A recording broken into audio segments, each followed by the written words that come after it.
Michael Cohen calls Biden-Harris an easy answer. Trump has lied to the American public 35,000 times. Former President and convicted felon Donald Trump spews all sorts of nonsense and is incapable of telling the truth, the man's former attorney Michael Cohen told MSNBC's Alan Velshi. Biden-Harris is the easy answer in this year's election, he adds, and his former employer has lied to you, the American public, 35,000 times. You will not hear a single thing of truth emanating from this man's hole underneath his nose, Cohen insisted. You will not hear a single truth during this entire debate. With that in mind, he argued Biden should have emphasized Trump's lies from the very beginning of Thursday's debate. So, from the very first question, what I would have done is I would have come at Donald Trump with facts, something of course Donald Trump knows nothing about it, Cohen explained. It wasn't even minutiae of facts in anything that Trump says. He spews all sorts of nonsense. And what you need to do is constantly remind the viewer that what Donald Trump is saying is a lie, that it is inaccurate, that it only exists. It only exists between his ears in that space called Trumpland and his NAGA supporters. It's just not true, he added. It's not just what someone says while debating Trump, he continued, but how do you say it? Cohen said, there's a specific way that you have to say things to Donald Trump in order to get under his skin. And that's what Joe Biden needed to do in this debate. He allowed Donald to get very comfortable, he continued.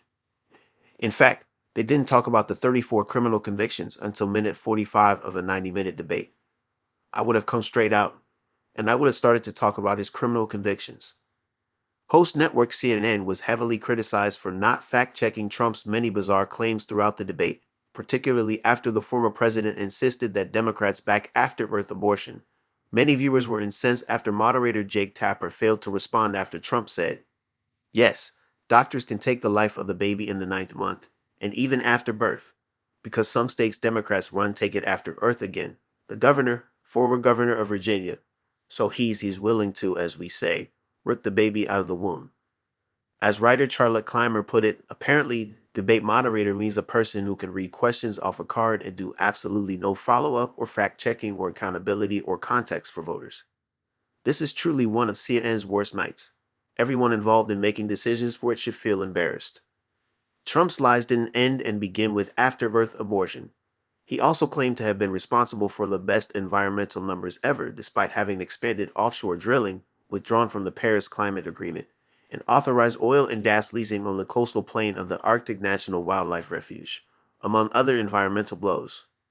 Trump also repeated a claim that he offered to send 10,000 soldiers to Nancy Pelosi in response to the January 6th insurrection, something that has never been supported by evidence. And it's worth noting that as Speaker of the House, Pelosi would not have been able to accept or deny such an offer, as she would not have been in charge of the National Guard. Elsewhere in the debate, Trump accused Biden of calling Black Americans super predators in the 1990s.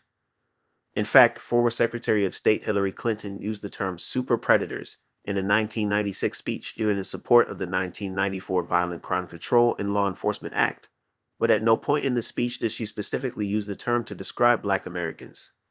Clinton said, just as in a previous generation we had an organized effort against the mob.